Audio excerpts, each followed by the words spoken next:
obviously very tedious problem, involve high calculations. But this is a question from a competitive exam from the previous year paper, so there must be some logic to solve this sort of problems, right? Now what that logic is and how we can solve this sort of problems, before I solve this problem, let us discuss the concept in detail. Now what any expression, suppose I take a very small expression, suppose x square minus 2x plus 1, right? Now I have two questions over here.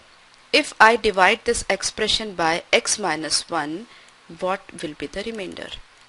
Right? This is the first question. If I divide this expression by x minus 1, what will be the remainder? This is the first question. Second question, if I put x is equal to 1 in this expression, what I will get?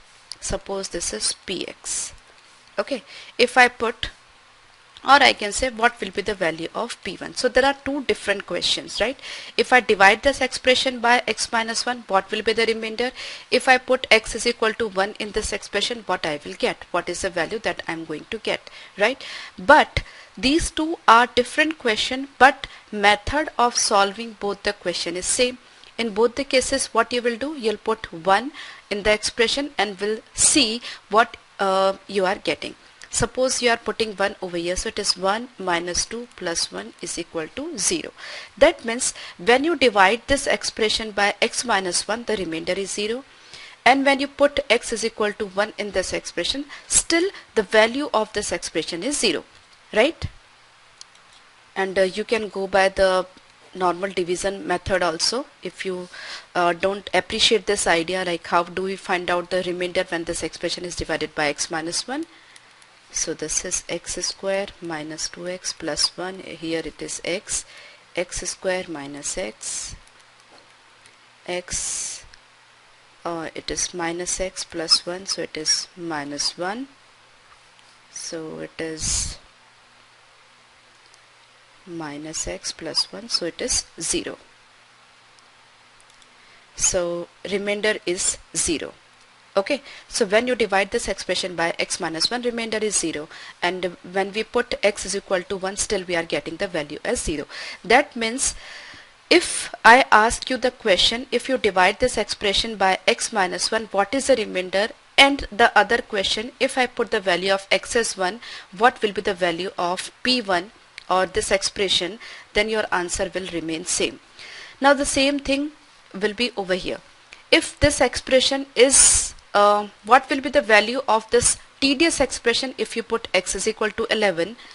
And the same question can be asked in other manner, what will be the remainder if this expression is divided by x minus 11? And I have just proved that both of them will give you the same answer, right? Because logically both of them are same. Okay.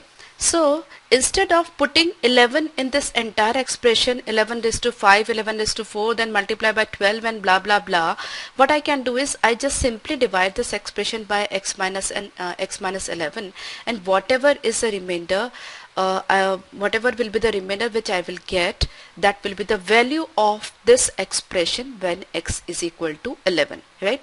If you are confused at any stage, you can take some more examples and apply both the concept, this and this, and just check whether you get the same answer or not, right?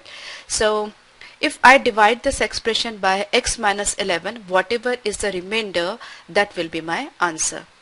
Now once again, to divide this expression by x minus 11, even that is not very easy task, right? That will take huge space if we go this way, right? So ultimately when you divide this expression by x minus 11, ultimately what you are doing, you are putting a value of x as 11 over here, and whatever is the remainder, that will be your answer, right? So what we need over here, a smart technique, a shortcut by which we divide this expression by x minus 11 and get remainder in just one line, right? And in less than a minute, right? So I would like to discuss the method with you over here when we divide these sort of expression or this big expression by x minus 11 in just one line with very small calculation, and will get answer in less than a minute. But before I solve this question, I would like to discuss some small questions which are just get a grip on the method.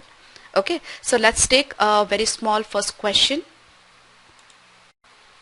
Now suppose I have an expression, maybe say x cube minus x square plus 7x plus 3. I have to divide this expression by x minus 3 and I have to get the remainder. Again, I have to divide this expression by x minus 3, I have to get remainder, or what is the value of this expression when x is equal to 3. Now how would we do this division in one single line? Just listen to me carefully, right? See, if it is minus 3, just put 3 over here, then the sign opposite to this. Okay, now the first thing is, how would you get x cube? If you multiply x by x square, so it's x square. Okay, after that just take the coefficient of this, it is 1, multiply this by this and add it to coefficient of x square. Okay, and keep on doing this. So it is 3 minus 1, 2. Okay, same thing, 2 into 3, 6 plus 7, 13. Right, 13 into 3, 39 plus 3, 42. So you got a constant over here and a constant over here, but you see I didn't put the positive or negative sign over here. Precisely x cube minus x square plus 7x plus 3, if it is divided by x minus 3, that is the quotient and that is the remainder. Okay, so instead of putting 3 cube minus 3 square plus 7 into 3 plus 3, you got the remainder very easily, and along with remainder you got quotient also, right? So if data is bigger, still there is no problem. I'll just take one more example. Now what will be the value of this expression when we put x is equal to 5, or another case, what is the remainder when this expression is divided by x minus 5? And along with remainder we are able to find out the quotient also. So in any exam if you are asked about the quotient, then also you can find, right? So first step, just change the sign and put it over here, then it is x square. Okay, x into x square. After that the story is very easy. Just start with the coefficient of this, 1 into 5 minus 3, right? 5 minus 3, 2, so it is 2x. Just keep on reducing the power of x, right? 2 into 5, 10 plus 10, 20, right? 20 into 5, 100 minus 7, 93. This is quotient and this is remainder. Okay, so if you put x is equal to 5 in this expression, you will be getting 93. Or if you divide this expression by x minus 5, the remainder will be 93 and this will be the quotient. So how simple the story is, right? In just one line you can perform the entire division, right? Now after doing 2-3 questions, now I'm sure you must be clear with this method, and you can take on your some of examples from other books, so you can create your own also. That's not a difficult task, but you should be getting a good grip of on this method, right? Now we solve this particular question. Now minus 11, so I will put 11, right? Now the first step is x into x4 is x5. After that the story is very easy. 1 into now it is 1, so you don't have to consider it again and again. So it is 11 minus 12, right? We add both of them. So 11 minus 12, that is minus 1. So it is minus x cube. Then it is minus 11 plus 12. So it is plus 1. Then 11 minus 12, again minus 1, minus 11 plus 12 plus 1, 11 minus 1, 10. So this is the quotient and this is the remainder. Now how much time did it take? Less than a minute, if I'm not wrong. And how much space it is taking? Just 2 lines, right?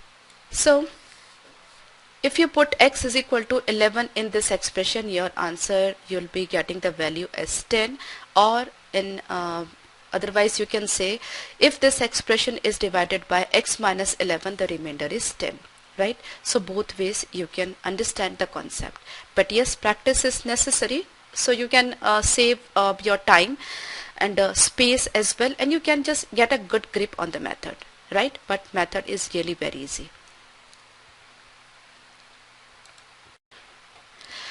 On the similar method or the same concept, the value of this expression is, you can see this question has appeared in this exam, SSC FCF and February 2012, right? So frequently asked question in SSC exams, and you must be having a good grip, right? Here it is x4 minus 17x cube plus 17x square. See, if you get a good grip, even you should not copy this problem over here once again, right? So what you can do is you just do it directly. X is equal to 16, that means we'll start with 16, right? X minus 16, so I just take the positive value, right? Now I start with x4. The first step will be x cube. Then we start with the coefficient 16 minus 17, that is minus 1, so it is minus x square.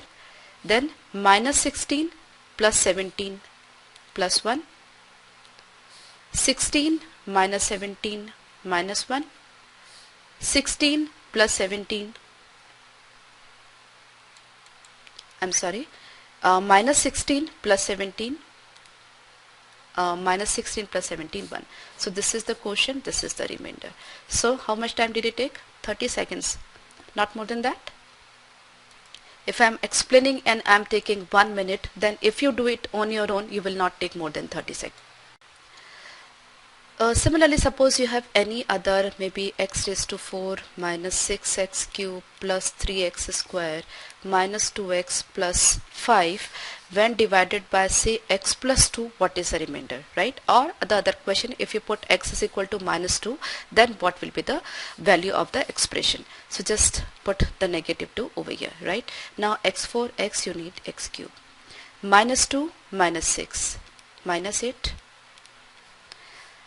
Minus 8 into minus 2, 16 plus 3, 19. Minus 38 minus 2, minus 40. 40 into 2, 80 plus 5, 85. So this is the quotient and this is the remainder. Remainder when you put x is equal to minus 2 in this expression, remainder when you divide this expression by x plus 2, and value of this expression when you put x is equal to minus 2, both of them will be 85. So how simple it is, can be performed in just one line, right? I hope you are clear with this method now.